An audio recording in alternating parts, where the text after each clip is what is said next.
اللہ نے میرے امام جعفر صادق کو کیا شان عطا کی ہے۔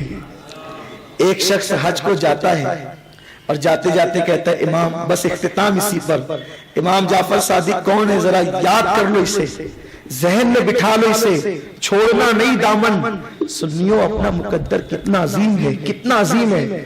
ہم جیسے گنہگار ہوں گے اور شفاعت کرنے کے لیے ہزاروں کھڑے ہوں گے۔ فرشتہ کہے گا وہ دیکھ جس کی نیاز کرتا تھا وہ جعفر صادق کھڑا ہے، وہ دیکھ اس کا بابا امام باقر کھڑا ہے، وہ دیکھ امام حسن کھڑے ہیں، وہ دیکھ امام حسین کھڑے ہیں، وہ دیکھ غوث الاعظم کھڑے ہیں، وہ دیکھ غریب نواز کھڑے ہیں۔ یارو ایک آسی ہوگا، دامن کتنے ہوں گے، کدھر جائیں ادھر جائیں کہ ادھر جائیں۔ لوگ تلاش کر رہے ہوں گے کہ کہاں دامن میں چھپے، اور اپنے لیے اتنے دامن اللہ نے عطا فرما دیے کہ اتنے دامن ہوں گے اور آسی اتنے ہوں گے، خدا کی قسم تو سب اپنا ہی اپنا ہوگا۔ اسی لیے تو استاد زمن کہتے ہیں، بڑے مزے میں کہتے ہیں کہ غلام ان کی عنایت سے چین میں ہوں گے، ہم غلام ان کی عنایت سے چین میں ہوں گے، عدو حضور کا آفت میں مبتلا ہوگا۔ بھائیو آپ کسی کے آنے پہ کھڑے ہو جاتے ہیں، اس آنے والے کو کیا ملتا ہے؟ کچھ ملتا ہے؟ نہیں ملتا، لیکن محبت کا اظہار ہوتا ہے۔ تو جیسے تم کنڈے کی نیاز کرتے ہو نا، امام جعفر صادق کو بظاہر وہ پوریاں نہیں پہنچتی، لیکن یہ محبت کا اظہار ہوتا ہے۔ اگر وہ ہمارے ظاہری زمانے میں ہوتے تو ہم ان کی خدمت کرتے، مہمان بناتے، بہت کچھ کرتے، لیکن ہے کیا امام جعفر صادق؟ ایک شخص حج کو جا رہا ہے، حج کو جاتے ہوئے 40,000 روپے کا امام، یہ میں آپ کے پاس رکھ کے جاتا ہوں، واپس آ کے لے لوں گا۔ یا آپ ایک کام کریں، اس 40,000 روپے میں آپ مدینہ منورہ میں کوئی اچھا سا مکان میرے لیے خرید دیں۔ توجہ فرمائیں، میرے نبی کے لاڈلوں کی شان کیا ہے، شان والوں کی شان کیا ہے، قدر والے جانتے ہیں قدر شان اہل بیت۔ یہ 40,000 میں میرے لیے کوئی اچھا سا مکان خرید دیں۔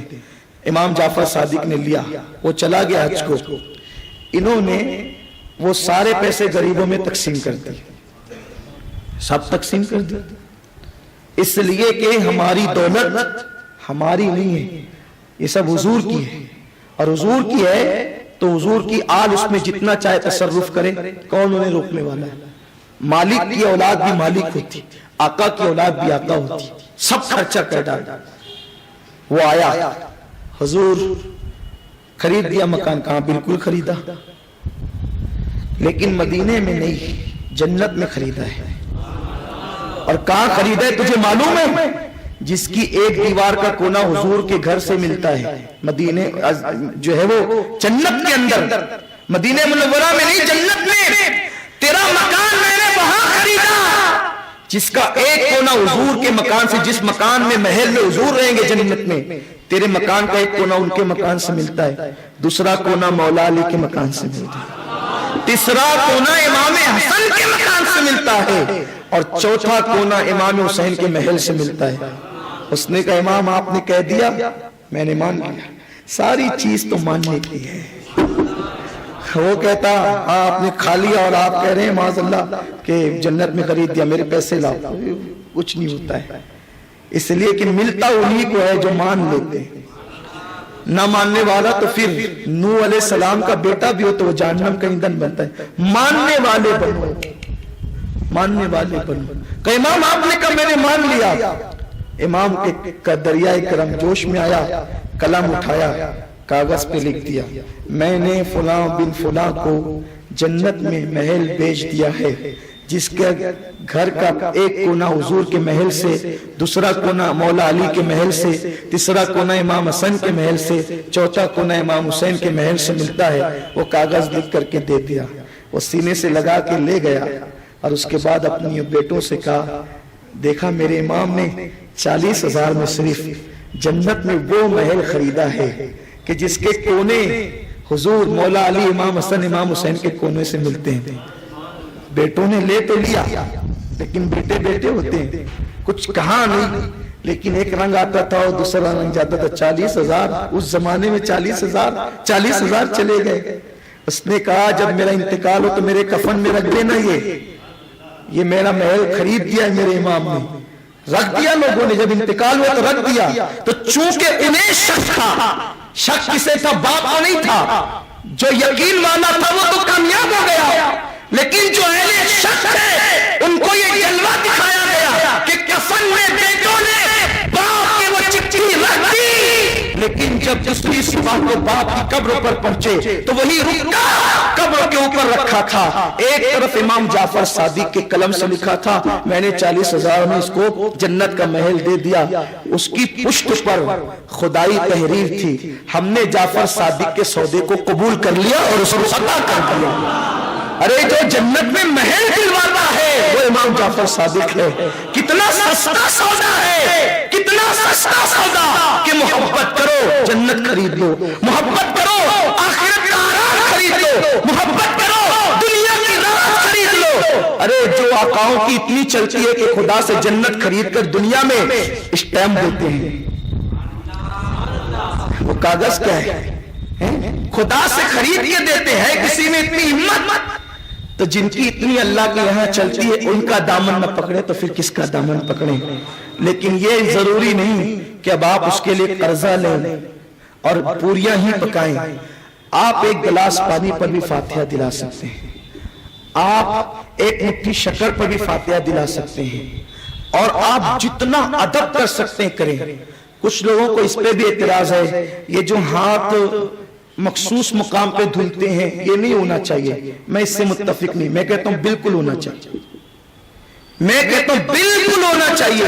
اور یہ صرف امام جعفر صادق کی نیاز پر ہی نہیں، یہ غوث پاک کی نیاز پہ بھی ہونا چاہیے، یہ غریب نواز کی نیاز پہ بھی ہونا چاہیے، یہ ہر ولی کی نیاز پہ ہونا چاہیے، اور خاص طور پہ اہل بیت میں جو اولیاء ہیں ان کی نیاز پر خاص طور پہ ہونا چاہیے. گٹروں میں ہاتھ نہیں دھلے جائیں، اس لیے کہ یہ نیاز ہم نے وہاں دیکھی. بس وہ آخری بات کرنے چلا تھا، لیکن بات عرض کر دوں کیونکہ آج اس پر بھی کچھ سنی گفتگو کرتے ہیں. ارے کیا ضرورت ہے اتنا اہتمام کرنے کی؟ نادانی اہتمام بھی ادب کی علامت ہے، یہ اہتمام بھی ادب کی علامت ہے. کیا تمہیں نہیں پتا؟ ایک بزرگ سے پوچھا گیا، لوگ مدینہ شریف جاتے ہیں تو جوتے اتار دیتے، سواری پر نہیں بیٹھتے، پیدل چلتے ہیں. تو انہوں نے پوچھا وہ کس نیت سے کرتے؟ کہا ادب کی وجہ سے. کہا ادب کا تو حکم ہی دیا گیا ہے، اللہ نے ادب کا حکم دیا، بس ادب کرو. اب کس طرح کرو یہ تمہارے ایمان کو چھوڑ دیا. تم جتنے ایمان والے ہوں گے اس شان سے ادب کرو گے.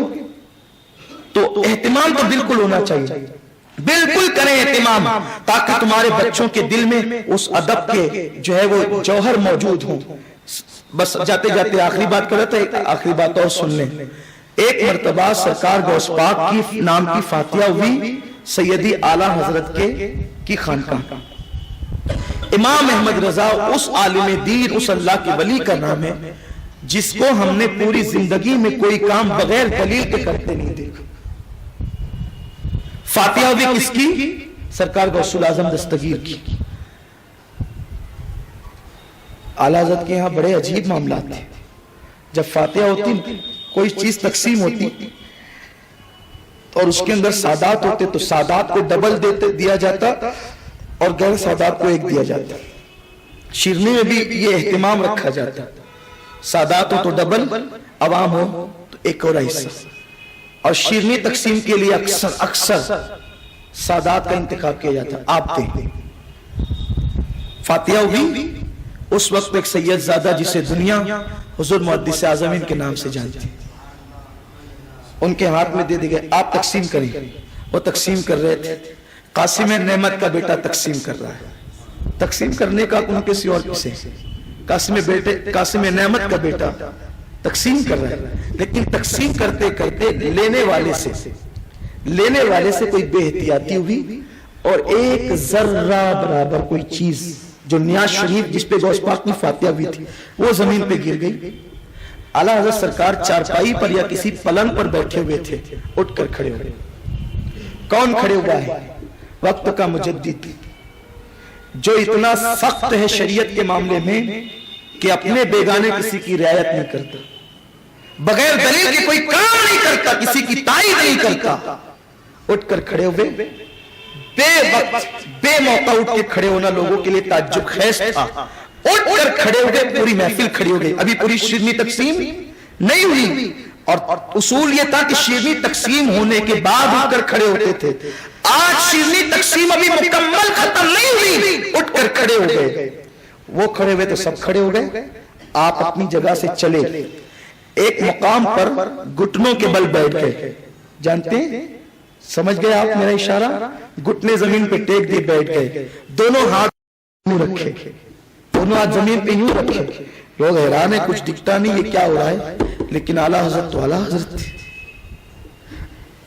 اعلیٰ حضرت کو جو ان کے زمانے سے کے لوگوں سے جس چیز نے ممتاز کیا ہے ان کی یہی ادائیں ہیں، ورنہ نماز پڑھنے والے تو بہت تھے، کتابیں لکھنے والے بھی کم نہیں تھے، نعتیں لکھنے والے بھی کم نہیں تھے، لیکن وہ جو لکھتے تھے زندگی اس کی گواہی دیتی تھی، گھٹنے زمین پہ ٹیکے ہیں، ہاتھ زمین پہ ٹیکے ہیں، اور یوں سر جھکایا ہے وقت کے اس مجدد نے، تو تب لوگوں کی نظر پڑی کہ ایک ذرہ برابر شیرنی کا ٹکڑا زمین پہ گرا ہے، اسے زبان کی نوک پہ اٹھایا ہے، اور اٹھانے کے بعد پھر اپنی جگہ بیٹھے، لوگوں نے کہا یہ کام تو کسی کو سے بھی کروایا جا سکتا تھا، یا ہاتھ سے بھی اٹھایا جا سکتا تھا، میرے امام نے کہا یہ سب کچھ ہو سکتا تھا، لیکن نیاز جو میرے پیر غوث الاعظم کی تھی، اس لیے عقیدت کو گوارا نہیں تھا کہ یہ کسی اور کو کیا جائے، اس لیے ہم نے کر کے دکھایا ہے۔ اب آپ بتائیں جب غوث پاک کے نیاز کی ہمارا مجدد اتنی تعظیم کرتا ہے تو امام جعفر صادق کی نیاز کی تعظیم ہونی چاہیے یا نہیں ہونی چاہیے؟ تو اس کا ادب اور احترام، اب یہی نہیں کہ صرف پوریاں ہو تو ہو، جلیبی ہو تو بھی، لڈو ہو تو جو بھی ہو، پانی ہو تو بھی ہو، اس لیے کہ ہماری جماعت کے ایک عالم دین اللہ تعالیٰ نے شفا دے مولانا منصور علی خان صاحب مدذ اللہ علیہ فرماتے ہیں کہ لوگ جو ہے نا بغیر فاتحہ کے اگر حلوہ کھائیں اسے حلوہ کہتے ہیں، اور غوث پاک کے نام کی فاتحہ کا حلوہ کھائے تو اسے توشہ کہتے ہیں، بس فاتحہ ہو گئی بدل گئی، تو ایٹم نہ دیکھا کرو، نام دیکھا کرو، ارے جن کے ناموں کی برکتوں سے جو ہے زندگیوں میں انقلاب پیدا ہوتا ہے، تو 22 تاریخ آ رہی ہے، آپ اس میں فاتحہ کا اہتمام کریں۔ میں جب یہ کہتا ہوں نا کہ فاتحہ دلاؤ تو لوگ کہتے ہیں بھئی آخر اس فاتحہ میں راز کیا ہے کہ اتنا زور دے رہے ہیں آپ کہ فاتحہ دلاؤ فاتحہ دلاؤ، کیا یہ فرض ہے کیا یہ واجب ہے؟ نہیں، فرض واجب نہیں ہے، میں اپنی قوم کو راحت میں دیکھنا چاہتا ہوں، سکون میں دیکھنا چاہتا ہوں، اور قوم کو سکون اس وقت ملتا ہے جب بلائیں بھاگتی ہے، اور بلائیں کب بھاگتی ہے؟ جب نبی کی آل کے نام پڑے جاتے ہیں تب بلائیں بھاگتی ہے، تو ہم بلاؤں کو بھگانا چاہتے ہیں۔ ایک بزرگ فرماتے ہیں کہ کسی کے گھر میں مصیبتیں آتی ہو، تکلیف آتی ہو، بس وہ اپنے دروازے پہ لکھ دے لے خمسۃ نطفی بیا حر الوباء الحاتمہ المصطفیٰ والمرتضیٰ وابنہما والفاطمہ، اس کے گھر میں کبھی بلا نہیں آئے گی۔ کیا ہے؟ اور یہ کہاں سے لائے آپ؟ شاہ عبد الرحیم رحمت اللہ علیہ جو شاہ ولی اللہ کے والد ہیں، شاہ ولی اللہ کہتے ہیں میرے ابا کے پاس لوگ تعویذ لینے آتے، جن بھگانے کا، بھوت بھگانے کا، بے برکتی دور کرنے کا، میرے ابا کوئی تعویذ نہیں لکھتے تھے۔ کون کہتا ہے؟ شاہ ولی اللہ، شاہ ولی اللہ جسے دنیا مجدد کہتی ہے، مجدد کا بیٹا، مجدد کا باپ، خود مجدد۔ میں اختلافی روایت کی طرف نہیں جاتا، شاہ ولی اللہ کہتے ہیں میرے باپ کے پاس لوگ تعویذ لینے آتے، میرے ابا کوئی تعویذ نہیں لکھتے تھے، یہ لکھ کر دے دیتے تھے لے خمسۃ نطفی بیا حر الوباء الحاتمہ المصطفیٰ والمرتضیٰ وابنہما والفاطمہ، ساری مصیبتیں دور ہو جاتی تھی، اور کہتے ہیں کہ ہمارا معمول ہے، شاہ ولی اللہ کہتے ہیں ہمارا معمول ہے، ہمارے گھر والوں کا معمول ہے کہ جب ہم فجر کی نماز پڑھتے ہیں تو عراق کی طرف چلتے نجف اشرف کی طرف، اور کہتے ہیں ناد علی مظہر عجائب تجید اولنک فی النوائب کل ہم و غم سے انجلی بنبوتک یا رسول اللہ ولایتک یا علی یا علی یا علی۔ ہم یہ 7 مرتبہ پڑھتے ہیں، اللہ نے جسمانی بیماری سے بھی محفوظ رکھا ہے، روحانی بیماری سے محفوظ رکھا ہے، دنیا کی مصیبتوں سے محفوظ رکھا ہے۔